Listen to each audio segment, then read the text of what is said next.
If you're a pop culture junkie who loves TV, film, music, comedy, and other really important stuff, then you've come to the right place. Get ready and settle in for Classic Conversations, the best pop culture interviews in the world. That's right, we circled the globe so you don't have to. If you're ready to be the king of the water cooler, then you're ready for Classic Conversations with your host, Jeff Dwoskin.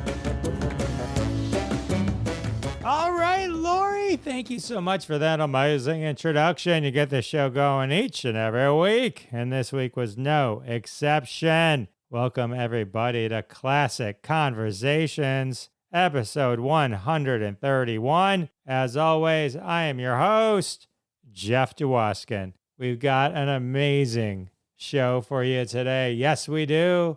Brian Kiley is here. That's right. Emmy Award-winning writer, comedian, and actor Brian Kiley. Over 20 combined appearances on The Tonight Show with Johnny Carson, Late Night with David Letterman, Conan O'Brien's late night shows. He was with Conan O'Brien from the early 90s all the way to sign off in 2021. We talk all about Conan, including going to The Tonight Show, leaving The Tonight Show, heading over to TBS, the whole shebang. It's all coming up in just a few minutes. Brian Kiley spills it all.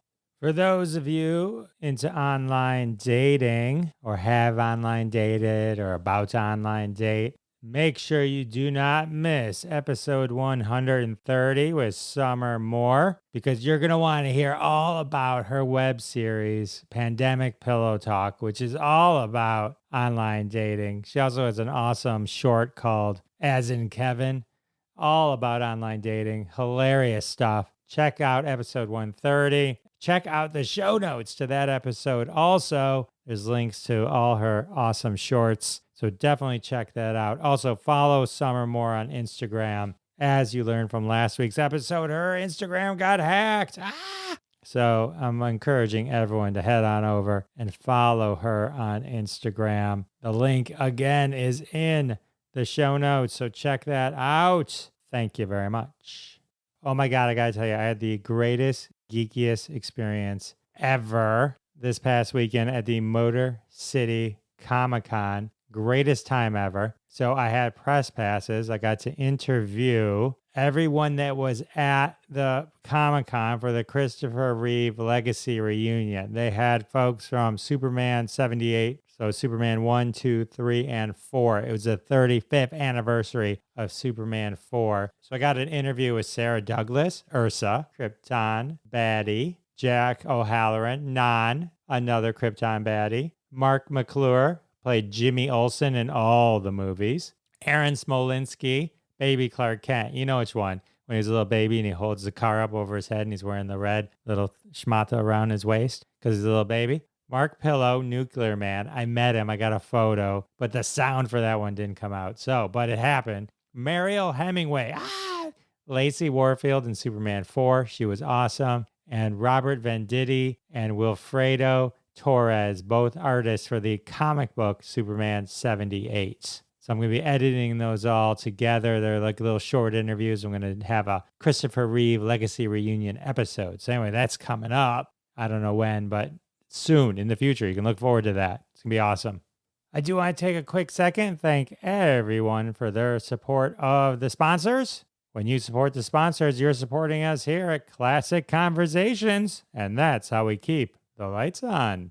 Today's interview sponsor is Copytown. That's right, Copytown, now available in 7,000 locations across the United States. Wherever you're headed, there's a Copytown waiting for you. You got a stack of stuff and you need an identical stack of that stuff? Come to Copytown. We specialize in 100% accurate copies 100% of the time. Got something that you wish you had an exact copy of? Come to Copytown. We'll put it on yellow paper, blue paper, white paper, black paper, any kind of paper you want. We got more paper choices than the local paper mill. Every Wednesday is Ladies' Night at Copytown. Ladies get half off copies. So if you need something identical to the thing you already have, head on down to Copytown. We're here for you 24/7.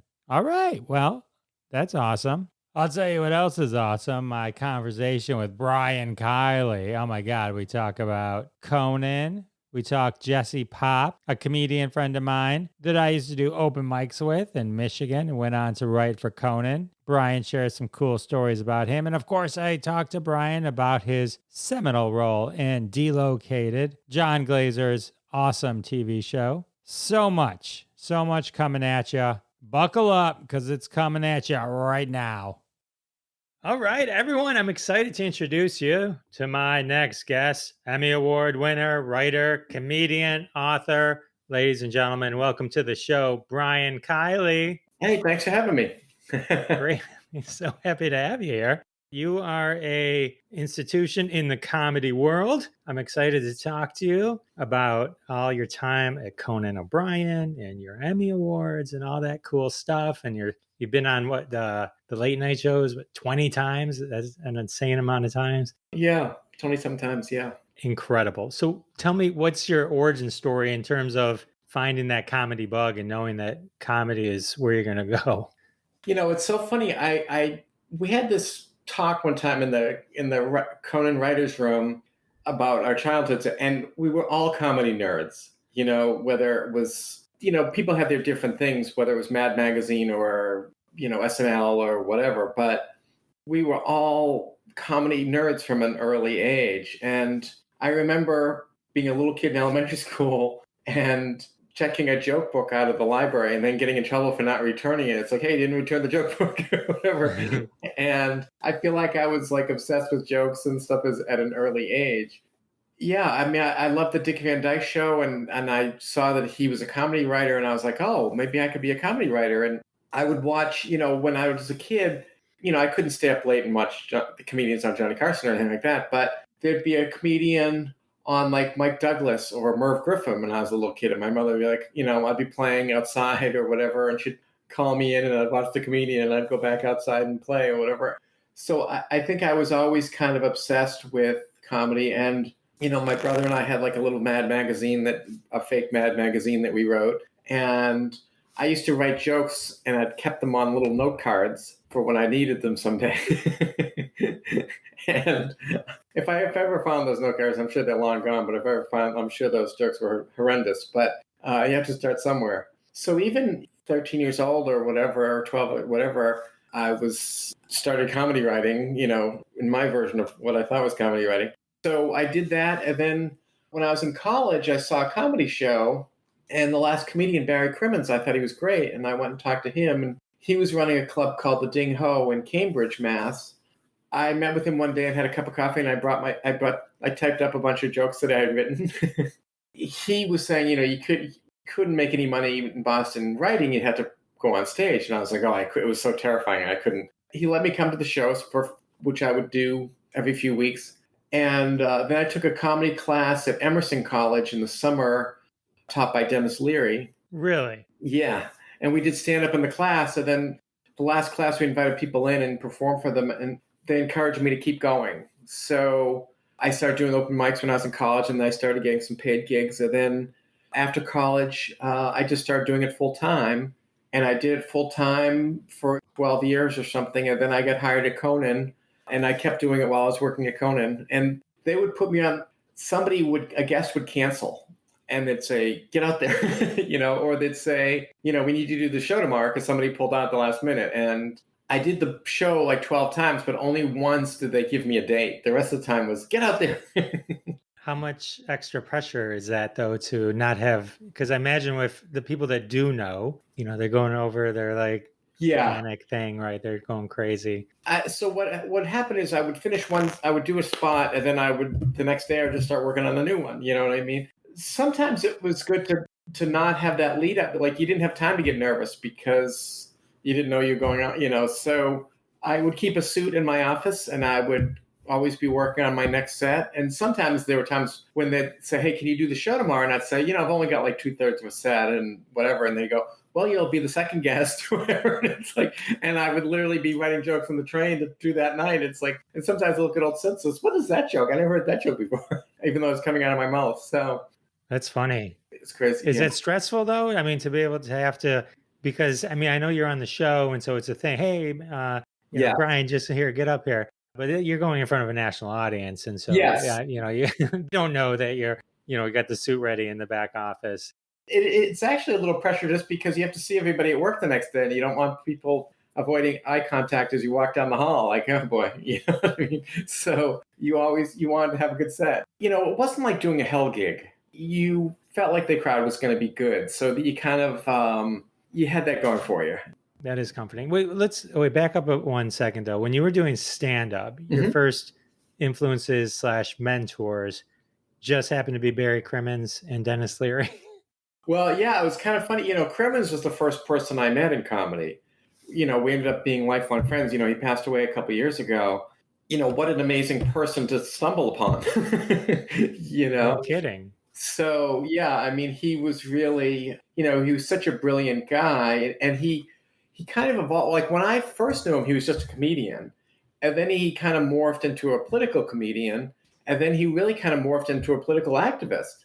So he had quite a transformation. He was such a brilliant guy. And I just kind of lucked out that he came to my college and I happened to meet him and we became friends, and he kind of took me under his wings. So I was very fortunate. No, that's incredible. When Bobcat made the movie Call Me Lucky, how did you end up being a part of that? Well, Bobcat knew that Barry and I were good friends. And I didn't know, I knew Bobcat a little bit, but when I started in Boston, he had already left. Like he made it so young and so early. I remember a bunch of us went and saw the first Police Academy movie when he was in it. And to have someone that we knew in a movie was, for me, unprecedented. We were so excited. I think he was like 20 years old or something, He was very young when he made it big. So when I used to go to the Ding Ho before I started, I would see him performing. So, and we talked a few times and I knew him a little bit, but so he was quickly out of the scene and on to bigger and better things. But when he was making that movie about Barry, he knew that Barry and I were good friends. He knew I had some Barry stories. So he brought me in on that. When you were coming up, what other people, maybe that weren't famous at the moment, later became very famous that you just happened to be in the scene with? Well, it's funny. When I was first starting, so Stephen Wright was just becoming famous when I was starting out. And so he was another one who quickly was gone and, whatever. But he would come back and I would see him at shows and would be working on our jokes, and we would always have long joke discussions and whatever. But when I moved to the Open Catch a Rising Star in Harvard Square in Cambridge, it was Louis C.K. and David Cross and Mark Maron and Laura Keitlinger and Janine Garofalo and so on. So there's a bunch of us there that were all kind of starting out together. They did much better than me. You did good. All right. And then there were some younger people like Bill Burr and Joe Rogan and Patrice O'Neill and so on, and some other people that came up kind of like the class behind me in Boston that we did show, So, I mean, like Dane Cook opened for me once at a college, which is kind of funny to think about in retrospect. That's great, though. Yeah, it's kind of funny. So I opened for Patrice O'Neill once in Ann Arbor. As a matter of fact, I think the documentary that came out that shows him in Ann Arbor, that was a show I opened for. Oh, nice. And he was awesome. That was so sad. So sad. Talk about a guy exactly the same off stage as on stage. I mean, he was a real deal. He was, absolutely. My only connection with Barry Crimmons is that before he passed away, I realized he followed me on Twitter. So that was a big deal for me. Oh my God. Yeah, that's huge. You kidding? The Twitter follow is, you can't beat that. He wouldn't have done that if he didn't like what you had put out there. So it speaks highly of you. Now I just got to get Brian Kiley to follow me. One step at a time. Baby steps, Jeff. Baby steps. So I was watching some of your clips, and you're super hilarious. Well, thanks. And one of your jokes, and I'll slightly butcher it, but I bought a box of animal crackers. The box said, "Do not eat if seal is broken." I open it up, and sure enough, the reason I love that joke so much was because you just stop. I always, in the conversations I've had with comedians, is the pause and then controlling the silence and just letting the audience continue with it is such a thing you need to master. And to me, that joke was, you could just watch as they all slowly got the joke. Like, man, while you just stood there going, I'll wait. And I just wanted to kind of appreciate that in front of you for a second.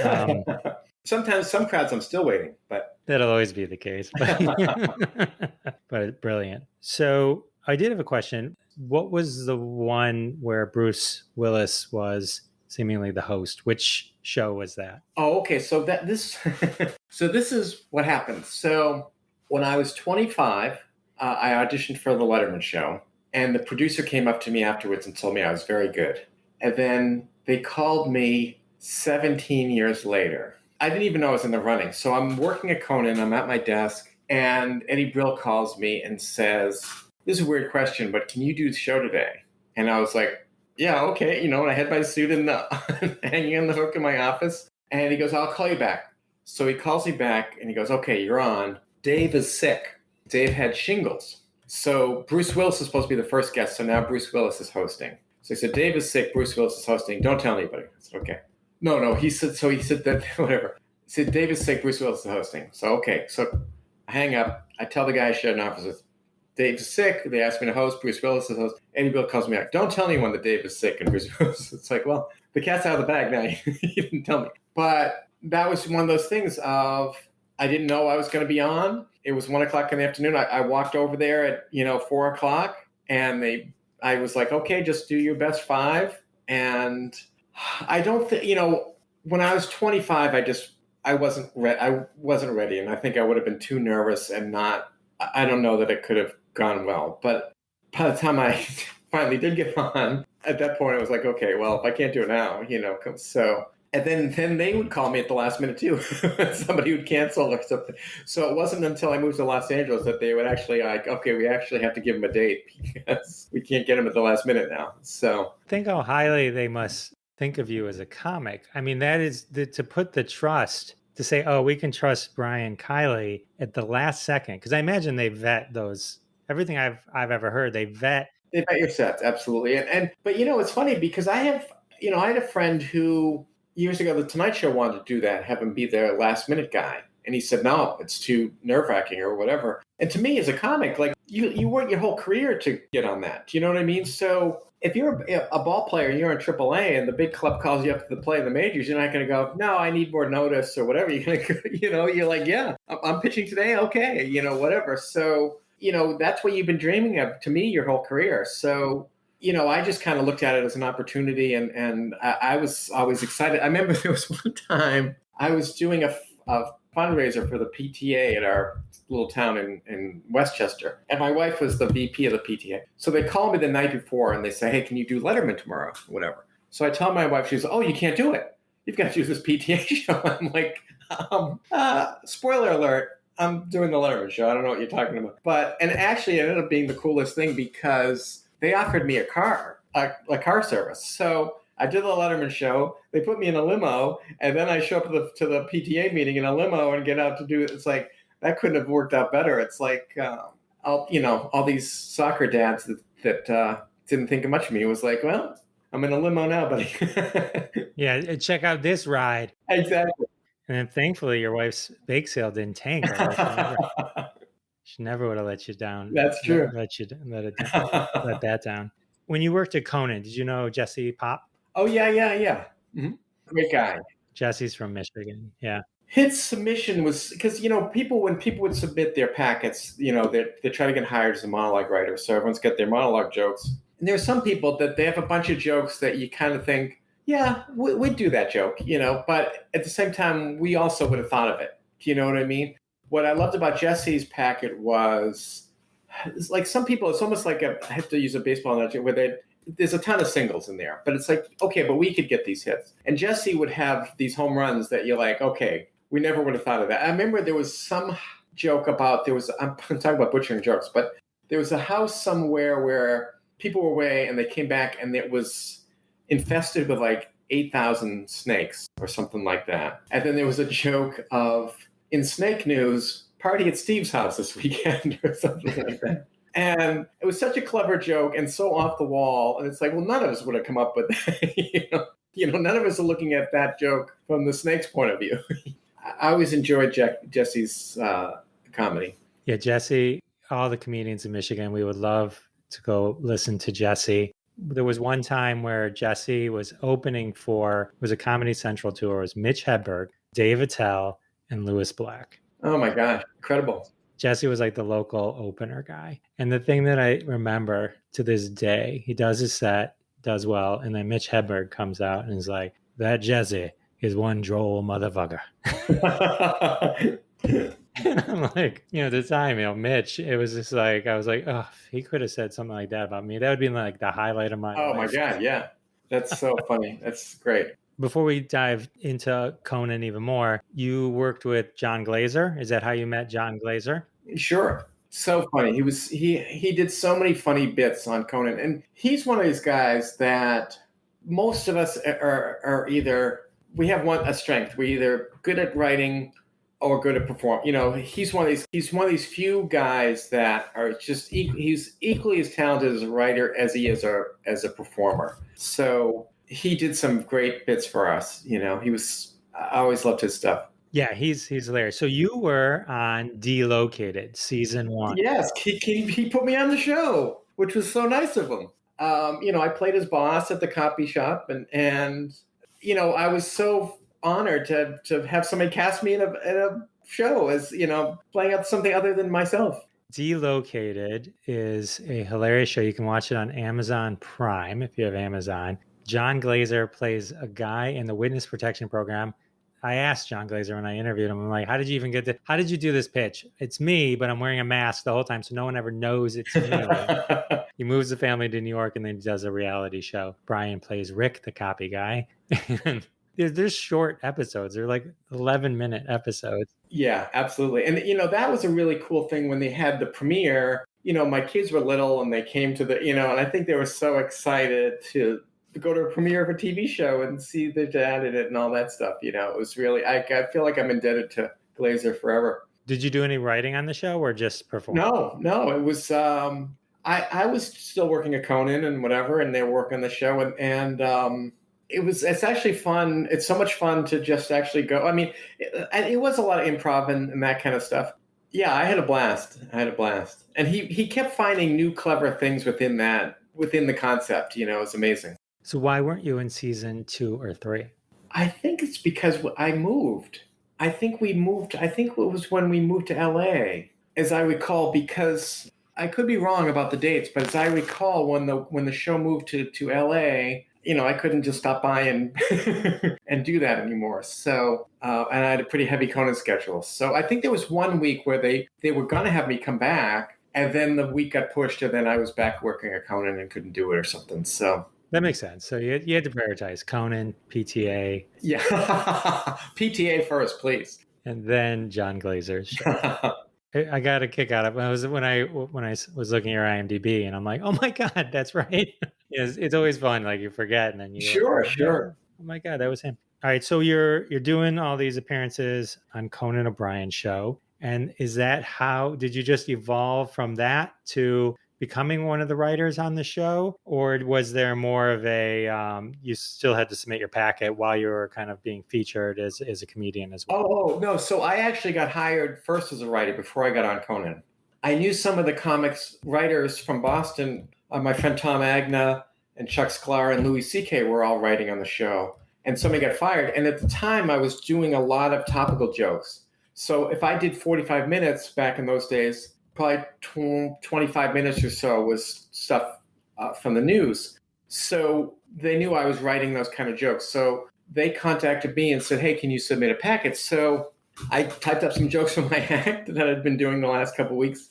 And I just wrote some stuff from the newspapers in those days. And I submitted it, and they said, yeah, you start tomorrow. And the show was very shaky in the beginning. So I thought I was just getting this job for 13, you had 13-week contracts. So I thought I was, okay, we'll do this for 13 weeks or maybe 26 weeks or whatever. And there were constant rumors about the show being canceled and who was going to replace Conan and all that stuff. But the show just kept hanging in there. And then he was on for years. So I kind of lucked out. Right. So Late Night with Conan O'Brien debuts in 93. You joined 94. I did. Yeah. The Ides of March in 94. The Ides of March. So when Late Night with Conan O'Brien aired, the reviews panned. He even wrote, I think, something. Sure. And like you said, I think the NBC kept threatening to put Greg Kinnear in. Yep. At what point during those initial years, so from 94 to 2009, where it finally became this, just cultural thing? When did it start to shift? Like what was happening? What grooves were you hitting? I think when we first got nominated for an Emmy, that was kind of like, hey, somebody's acknowledging that they like the writing on the show, and that the show, for us to get nominated, kind of, because we weren't nominated the first couple of years, but it was almost like, hey, somebody decided, it kind of allowed us in the club or something, that that was kind of an acknowledgement that the show had reached a certain level or something, I guess.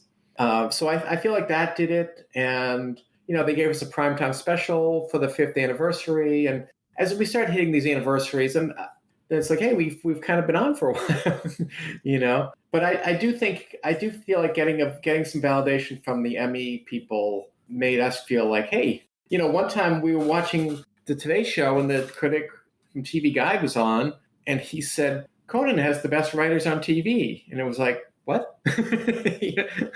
That's us?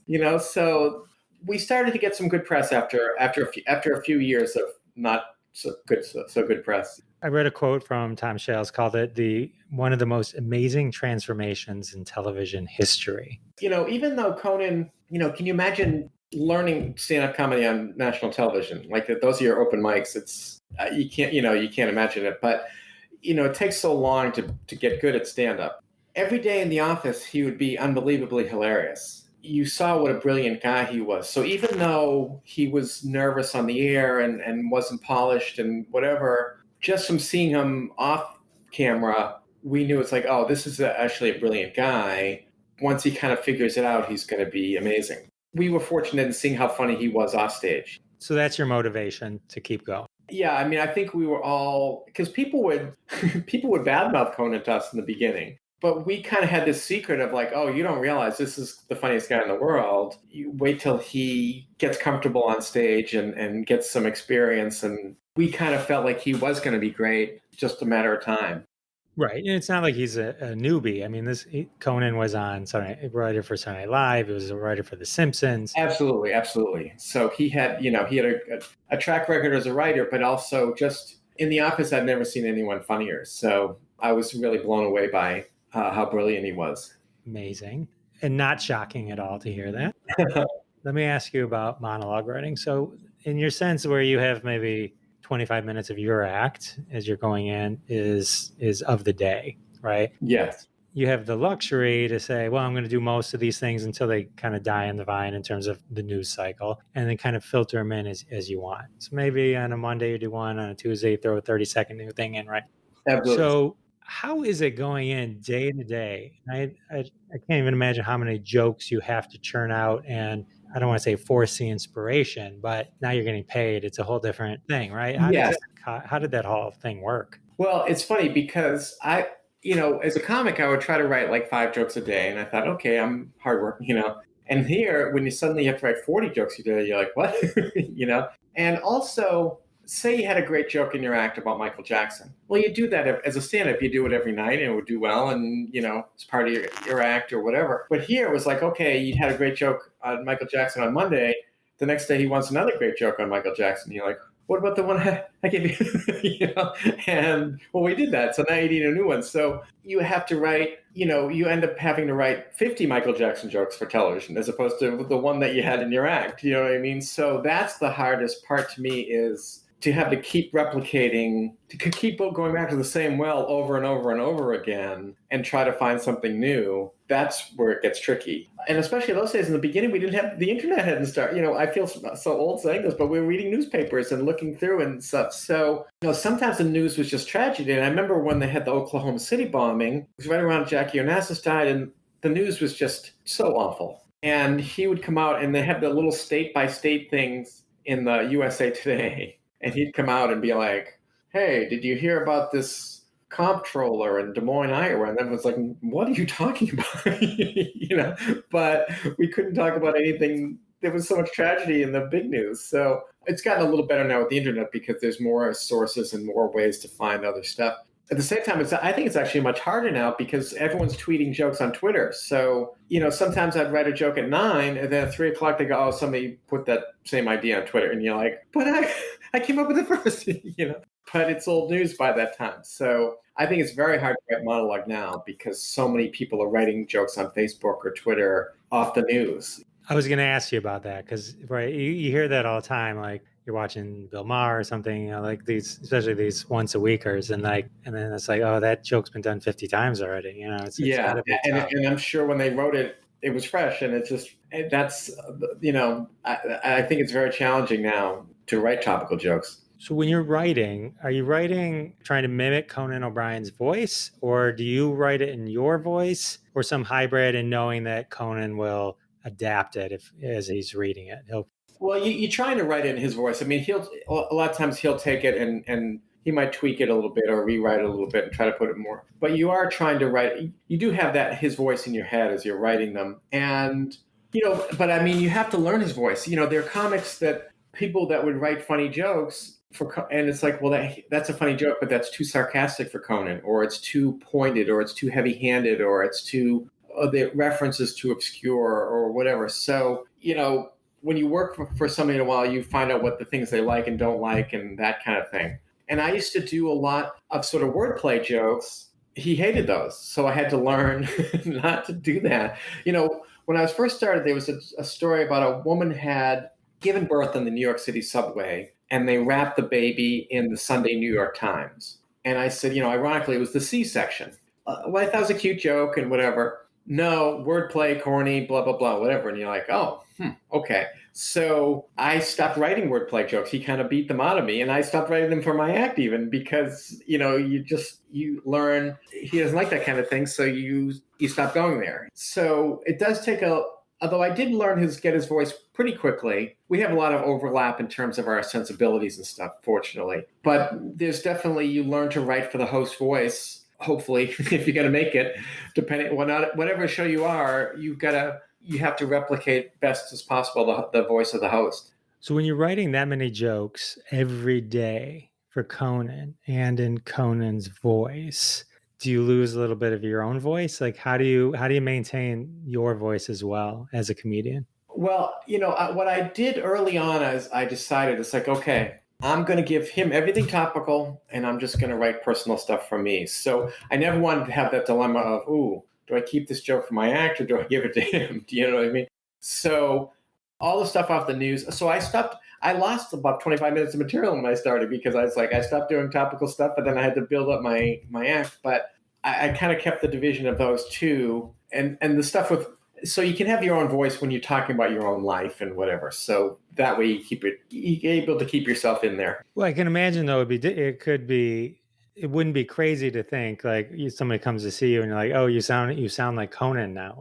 Yeah, it's funny. One night he came on and he was kind of mimicking me, and he even said on the air, "It's like, oh, I'm channeling Brian Kiley." And he would do this bit sometimes in the dressing room where he would do an impression of me doing stand-up with my mannerisms and my demeanor, but he would be doing the filthiest act you ever heard. That was certainly not my act, but he would just do this parody of me, but me being filthy, and people always loved the bit where he was doing the filthy version of me. That is funny. And such an honor to have Conan O'Brien. It was.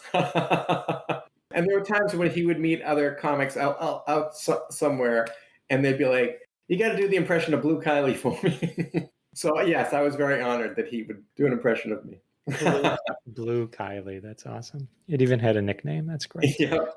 When Late Night with Conan O'Brien was coming to an end, and you guys were all going to transition to The Tonight Show with Conan O'Brien, which I know was his dream. He always wanted to host The Tonight Show. Didn't end dreamy. What was your point of view kind of going in and your feelings when you knew you were going to be part of that whole Tonight Show world?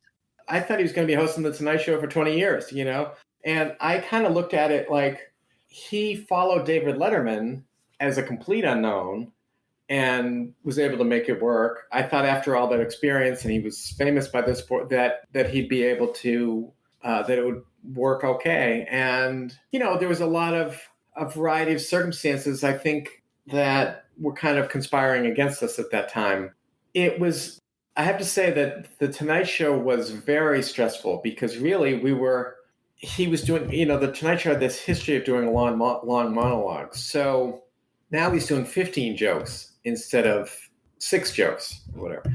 So, now I'm writing 70 jokes a day. And it was never enough. We always needed more jokes and the hole was never filled. I remember the best day I ever had, one day I got 7 jokes on. That's a lot of monologue jokes in one day. It was for me, and it wasn't enough. We still need more. It's like, I just had the best day I've ever had, and it's not good. I really did have a knot in my stomach the whole time because the output was just so much, and there was so much scrutiny. And, with the New York show, some days would be having a good day and would be in good shape. And I'd give my dad a call in Florida to see how he was doing or whatever. My dad was an older guy. And with the Tonight Show, there was never once a day where you could take a break. Like I never called my dad once, and by the time I'd get home at 7:30 or 8, he's long in bed, It was really a pressure cooker. And I thought it would eventually dissipate as the show went on, but we ended up going off the air before we ever got to relax. Well, it seems that the network couldn't let go of their Jay Leno crutch. Yeah. Right. And so what were you, did you guys have dartboards with Jay Leno's face on it and stuff like that? No, I think everybody thinks that we're like, whatever. I mean, I think we've all moved on. I would feel bad for Conan where a guest would come on the show, when he was hosting a TBS show, and they'd bring the whole thing up and he would just kind of dismiss it and move on. And then the critics would be, oh, Conan's still talking about that. It's like, no, he's not still talking about it, He's moved on with his life, but he can't control if a guest brings it up, and he would quickly move on. But, I do think... Well, how did you feel and the staff feel, not necessarily Conan, about it? Well, I think the problem was, to me, it was a much bigger audience. Like, I mean, not only the home audience, but our studio audience was too big. Like, I think, like if people do stadium shows, not that we were doing a stadium show, but when comics do stadium shows, their comedy is very broad and big and whatever. And when you're in an intimate club, you can be subtle and have nuances. And I think that was the kind of comedy we did. I think we're better served when he's hosting a show for 170 people as opposed to 450 people or whatever, because I think a lot of the subtlety and so on which is more of his humor, It's one of those things. It's like a messy divorce. Looking back on it, it's still sort of painful, and but I do think the TBS show kind of reflected more of our sensibilities humor wise. I think he wasn't really a monologist to go out there and do 15 or 20 jokes. That's really not what he was about. And I think with the Tonight Show, you kind of sort of doing someone else's show in a way, because it has these expectations where when we went on the TBS show, the show was called Conan, we could do whatever we want because there's sort of no history there or whatever. It sounds like moving back to this Conan on TBS format was better, not only for everybody, but your relationship with your father and family at the time as well, so you could call everybody. I would come home like just wiped out and I could actually come home like a normal person. I think the stress was very, very intense. Yeah. How did you feel with the show ending? The TBS show ending? The TBS show ending, yeah. Yeah, I was very sad, and I was there 27 years, and it's sort of this mixture of, you're grateful to have a job for 27 years in TV, but you're still sad when it comes to an end. The writing staff, I really enjoyed everybody. And we, this past year with the pandemics, we would have Zoom meetings every day, but that was the highlight of my day. The people, you go in the meetings and everybody's funny and you enjoy all your coworkers. And it was really, I was so fortunate to, Conan and Andy are incredibly hilarious and the other writers are, and so I really laughed a lot every day. And I was very fortunate to have that experience, That's awesome. So as head monologue writer, how many people did you have writing monologue jokes? I feel bad when people say that. With the Tonight Show, we had 6 monologue writers. So they needed kind of a point person. And often I would meet with Conan alone at like 11 a.m. to kind of say, okay, what are we going to talk about today? And even before we've shown him any jokes. So, and then with our staff got smaller when we went to the TBS show, and then some people left. So by the end, it was just Laurie Kilmartin, who's a brilliant comic. It was just her and me writing the monologue. So people like, oh, you're the head monologue writer. It's like, look, it's just Laurie and me, and I don't have any special duties, and I can assure you I'm not bossing Laurie around. So it's almost like that title was kind of grandfathered in a way from the Tonight Show days. But yeah, I mean, we're all just writers. And I mean, the head writer is actually, he's in charge of picking the sketches. And I think I'm more of a figurehead, I guess is what I'm trying to say. Got it. And I agree. Laurie Kilmartin is great. I had the opportunity to work with her once. She wrote a tag for one of my jokes, so I can attest to her amazingness. Nice. That doesn't surprise me at all. Did you also write skits?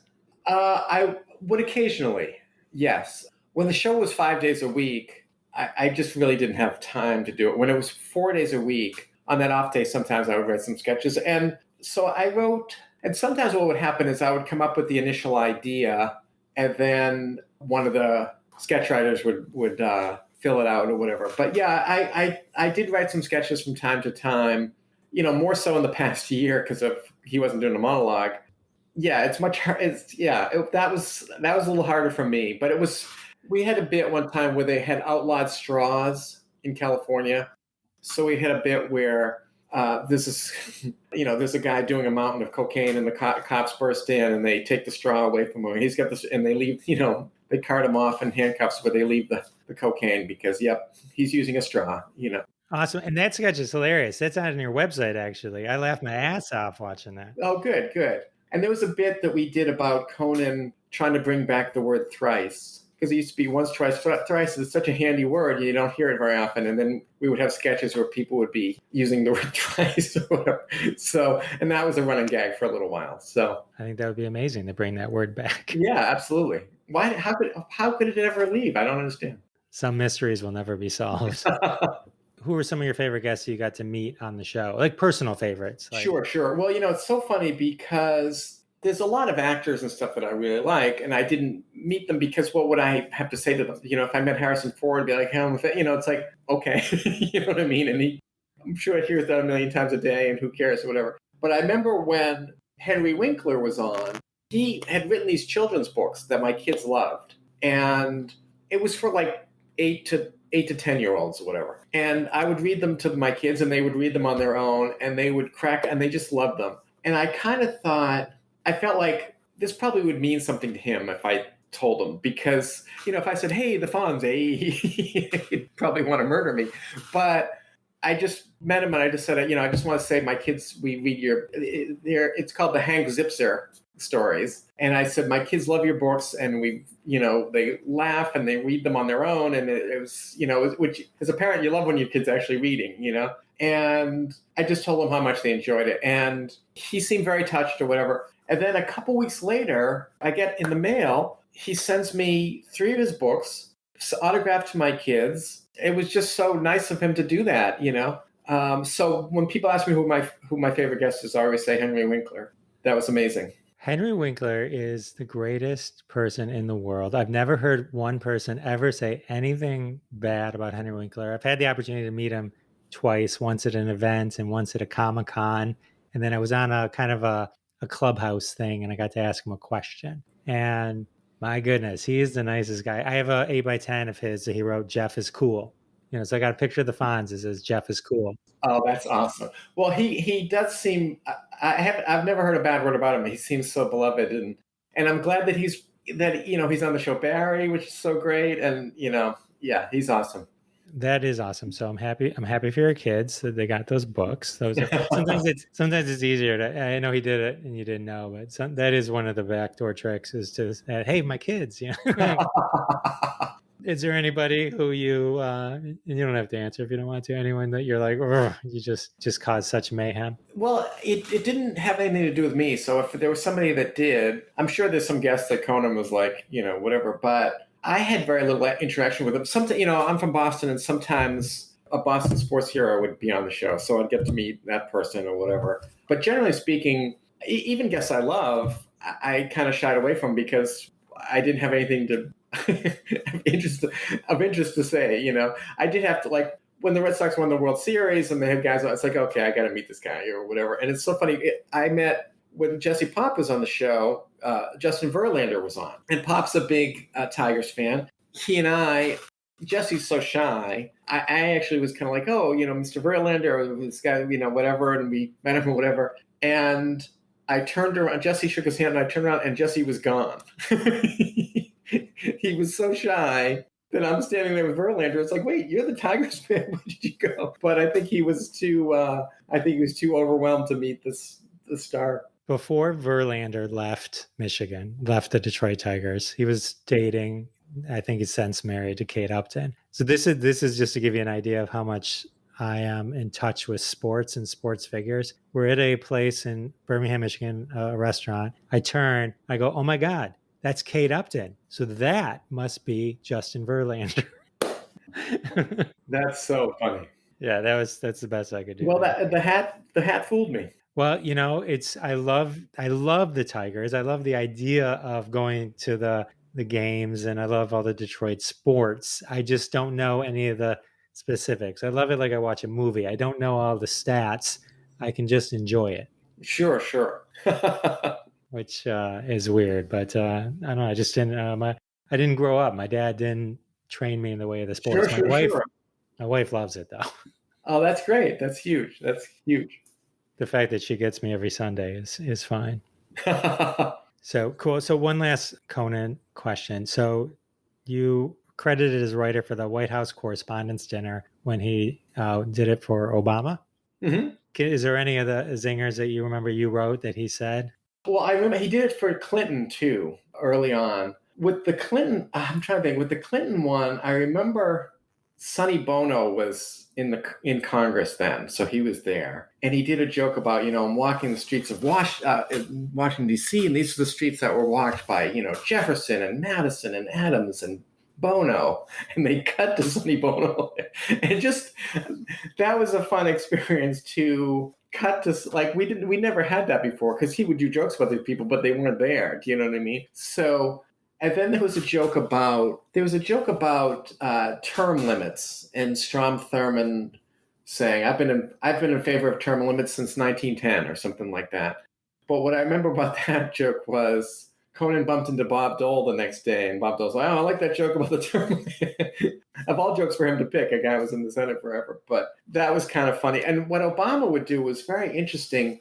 He would, they'd do a joke and they'd cut to Obama laughing. And I saw this with the other people when the other years when somebody was on a year or two after Conan, and they did some kind of dicey jokes that were kind of Obama slams that you could tell he wasn't into. And Conan didn't do that, but whoever that was, and they would cut to Obama. Instead of him, he would just be pouring a glass of water. Like, I don't know what's going on over there. I'm so busy pouring this water for myself, and it was which I kind of thought was an ingenious way of deflecting an awkward moment. That is pretty ingenious, yeah. I'm sorry, I can't think of any specifics now, but I do. It was really fun to have him do a joke of yours, and then they cut to the president laughing. It's like that was a pretty cool thing. That's awesome. Well, thanks. I appreciate all these stories. So many great. It's so interesting to hear about just your history with Conan and all that kind of stuff. Where can people keep up with you on the socials? They can follow me on Twitter at Kiley Noodles. Conan makes fun of my skinny legs and calls me Noodles. So that's where that came about. And then I'm just on Instagram at Brian Kiley Comic, although my Instagram feed is pretty lame. But they can go to briankiley.com and I haven't done much with my website since COVID, but I need to I need to kind of now that we're coming out of it, get back to that. Awesome. Well, thank you so much. I can't thank you enough for hanging out with me. Sure, Jeff. It was so fun. This really flew by. So thank you. Thank you. All right. How awesome was Brian Kiley? So cool, right? Right? I know. So cool. Go follow him on the socials. Do your thing, everybody. Well, with the interview over, that can only mean one thing. That's right. It's time for another trending hashtag from the family of hashtags at hashtag Roundup. Follow us on Twitter at #Roundup. Download the free, always free, never costs a penny app called #Roundup at the iTunes App Store or Google Play Store. Receive notifications every time a game goes live. Tweet along with us, and one day one of your tweets may show up on a future episode of Classic Conversations. Fame and fortune await you. This week's hashtag, we're going back into the Twitter archives. 2018, 4 years ago. Hashing with Fam brought us #fast food a comedian. That's right, I'm in a comedian mood. So let's do a mashup game with comedians and fast food.